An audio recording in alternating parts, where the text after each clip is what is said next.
আরে আসুন আসুন, ফুচকা খেয়ে যান। ও কাকিমা, ফুচকা খাবেন আজকে? না রে মোহন, এই দুপুরবেলাতে কে ফুচকা খাবে? এখন বাড়ি গিয়ে ডাল ভাত খাবো। আরে ঠিক আছে কাকিমা, তাহলে সন্ধেবেলা আসো না, একদম টক জলের সাথে দারুণ ফুচকা খাওয়াবো। সন্ধেবেলায় কে আসবে বল? এখন কি বাজার আর আগের মতো আছে? আগে সকাল থেকে রাত অবধি ভিড় হতো, এখন তো কেউ আসেই না।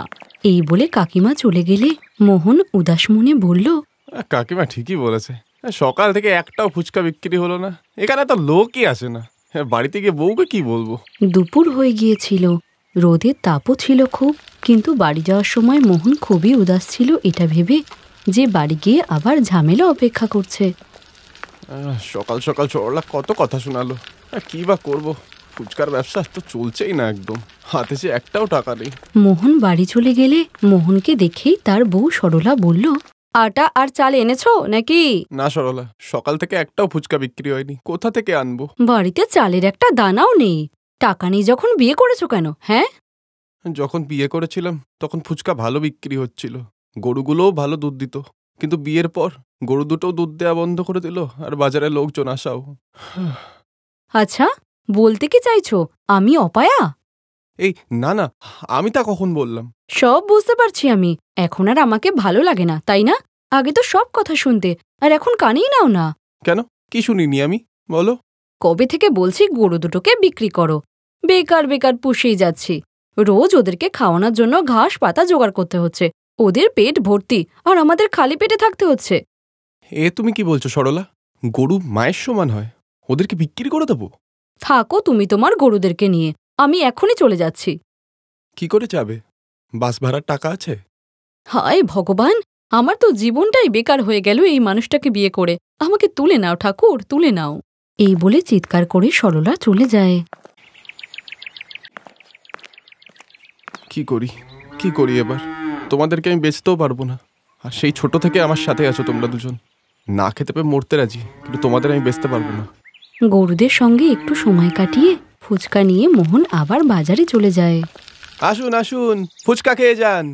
কিছুক্ষণ অপেক্ষা করার পর একটি মেয়ে মোহনের কাছে আসে। দাদা, ফুচকা কতই দিচ্ছেন? আরে আসো আসো দিদি, এমনিতে তো 10 টাকায় 4টে দিই, তোমাকে 10 টাকায় 5টা দেবো। ঠিক আছে, 1 প্লেট দিন। আর মোহনের দেওয়া ফুচকা খাওয়ার পর মেয়েটি মুখ বেঁকিয়ে বলে, দাদা, ফুচকা ফ্রেশ নয় তো, এটা তো রুটি হয়ে গেছে। হ্যাঁ, পরশু দিনের ফুচকা দিদি, 2 দিন ধরে কিছু বিক্রি হয়নি।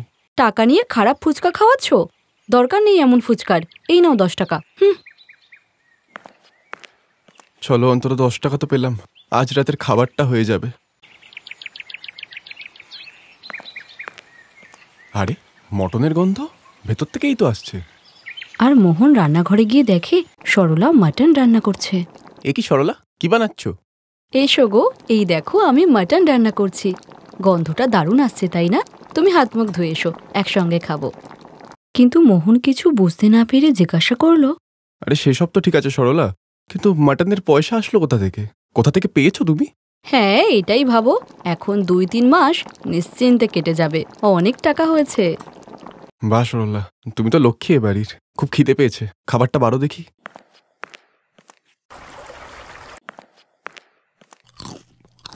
মোহন সকালবেলা উঠে গোয়াল ঘরে গিয়ে দেখে যে গোয়াল ঘর ফাঁকা, সেখানে মতি আর জ্যোতি নেই। মতি, জ্যোতি, কোথায় ওরা দুজন? মতি, জ্যোতি, কোথায় তোমরা?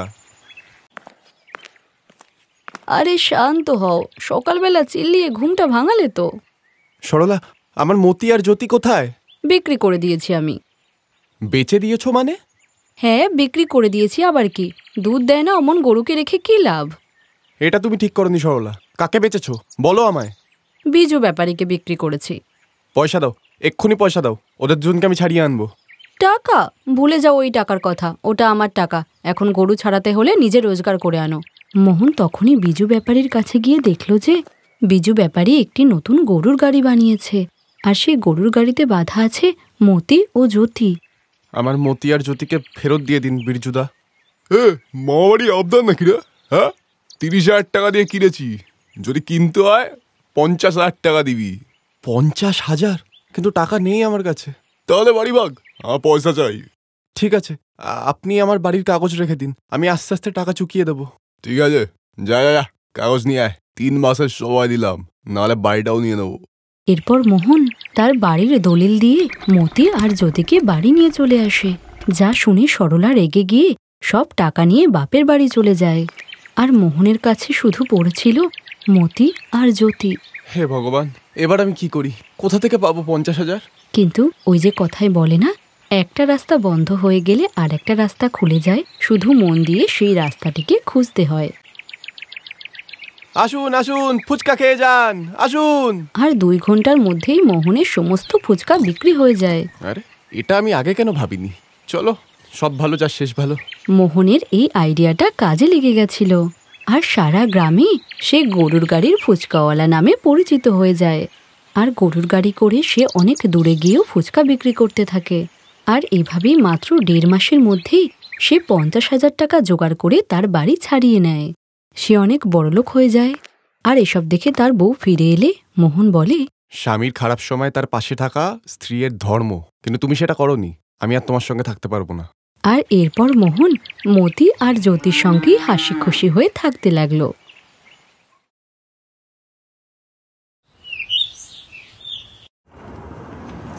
জগদীশ দাদার বাড়ি আর কত দূরে গো? বাবা অনিল, এখান থেকে আর কত দূর দেখাচ্ছে? বাবা, মনে হচ্ছে 2 ঘন্টা লাগবে। এখনো 2 ঘন্টা বাকি, তাহলে আমি আরেকটু ঘুমিয়ে নিই। তিলক চাঁদের খুবই প্রিয় বন্ধু জগদীশচন্দ্রের মেয়ের বিয়ে ছিল। পাত্রপক্ষ নেপালে থাকতো, তাই জগদীশচন্দ্র বিয়ের জন্য নেপালে গেছিল। আর উনি বিয়ের জন্য তিলকরাজকে নেপালে আসার আমন্ত্রণ জানিয়েছিলেন। আর সেই কারণেই তিলকরাজ পরিবারকে সঙ্গে নিয়ে বন্ধুর মেয়ের বিয়ের উদ্দেশ্যে বেরিয়ে পড়ে। কিন্তু হঠাৎ, ড্রাইভার বাবু, গাড়ি কেন থামালেন? স্যার, আগের রাস্তা বন্ধ আছে, মনে হচ্ছে কোনো ধস নেমেছে। আরে, এখন আগে কি করে যাব? এই মাটিগুলো কখন এখান থেকে সরবে বলতে পারবেন? আমাদের যে দেরি হয়ে যাচ্ছে। দাদা, কালকে সকাল অবধি এই রাস্তা বন্ধ থাকবে, তাই রাতে আর কোনো আশা নেই। স্যার, সকাল অবধি ওয়েট করতে হবে, তার আগে যেতে পারবো না। এখন কি করবে? এখানে তো আমরা কাউকে চিনিও না। জগদীশকে ফোনে পাচ্ছি না। বাবা, এখানে ফোনে নেটওয়ার্কও পাচ্ছি না, মনে হচ্ছে এটা কোনো গ্রাম। কাকিমা, জল ভরার জন্য তুমি এত দূর কেন এলে? আমিই নিয়ে চলে আসতাম। আরে গীতা মা, তুই একা কত জল ভরবি? আর এই বাহানায় আমার একটু হাঁটাও হয়ে যায়। খুব জল তেষ্টা পেয়েছে। মা, একটু শুনবে, একটু জল দেবে? হ্যাঁ হ্যাঁ, এই নিন না, কলসির ঠান্ডা ঠান্ডা জল খান। ধন্যবাদ মা। আপনি আমাকে গীতা বলুন, আমার নাম গীতা। আপনারা কোথায় থাকেন? আমরা দিল্লিতে থাকি। এখানে কাঠমান্ডুতে একজন আত্মীয়র বাড়িতে যাচ্ছিলাম, কিন্তু রাস্তা তো বন্ধ। আর সবাই বলছে কালকে রাস্তা খুলবে। আপনারা সবাই আমার সঙ্গে বাড়ি চলুন। কি কাকিমা, নেপালে তো আপনারা আমাদের অতিথি, আর অতিথি এভাবে বাইরে থাকে না। গীতা ঠিকই বলছে, আপনারা সবাই আজকের রাতটা আমাদের বাড়িতেই কাটান। এখানে চারিদিকে জঙ্গল, জন্তু জানোয়ারের ভয়ও আছে। উমা, ওরা ঠিকই বলছে। আর রাত কাটানোর জন্য তো একটা জায়গারও প্রয়োজন। বাবা অনিল, তুমি ড্রাইভারের সঙ্গে গাড়িটা এখানেই রেখে দাও, আমরা হেঁটেই যাব, এটাই ঠিক হবে। ঠিক আছে বাবা, তোমরা চলো, আমি আসছি। এরপর সবাই গীতা আর তার কাকিমার সঙ্গে তাদের বাড়ি যায়। গীতা আর তার কাকা কাকিমা সবার খুব সেবা করে। সাহেব, গীতা যখন 2 বছরের, তখন ওর মা বাবা ওকে ছেড়ে চলে গেল।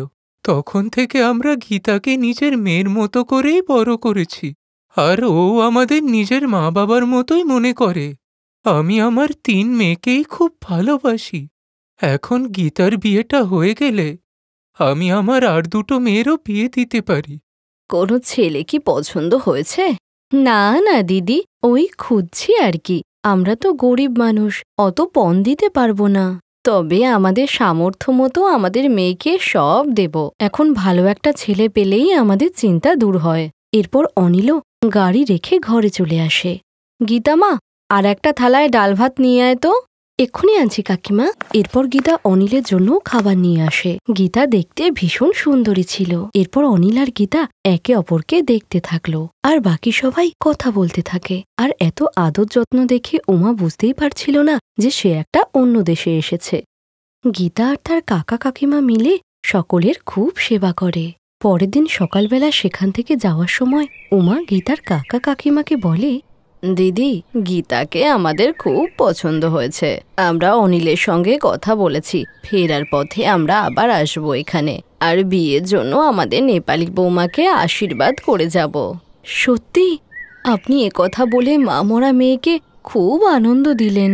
এরপর অনিল আর গীতা একে অপরকে দেখে হেসে ফেলে। তারা যে একে অপরকে পছন্দ করে ফেলেছিল। আর কিছুদিন পর वक्रतुंड महाकाय सूर्यकोटि আর এভাবেই উমা নিজের বাড়িতে নেপালি বৌমা নিয়েই আসে।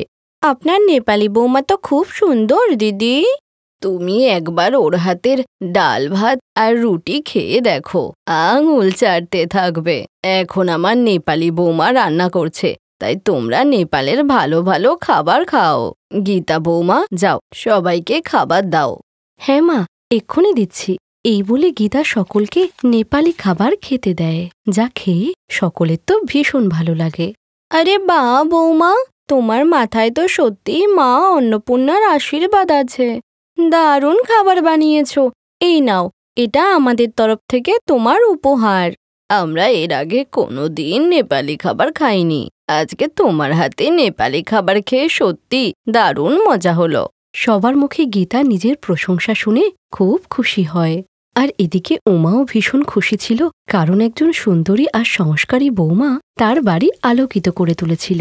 উমার নেপালি বৌমা বাড়িতে আসতেই সব দায়িত্ব এত সুন্দর করে নিয়েছিল যে উমার আর কোনো চিন্তাই ছিল না। আর গীতাও ভীষণ খুশি ছিল, কারণ শ্বশুরবাড়িতে এসে সে Thanks for watching.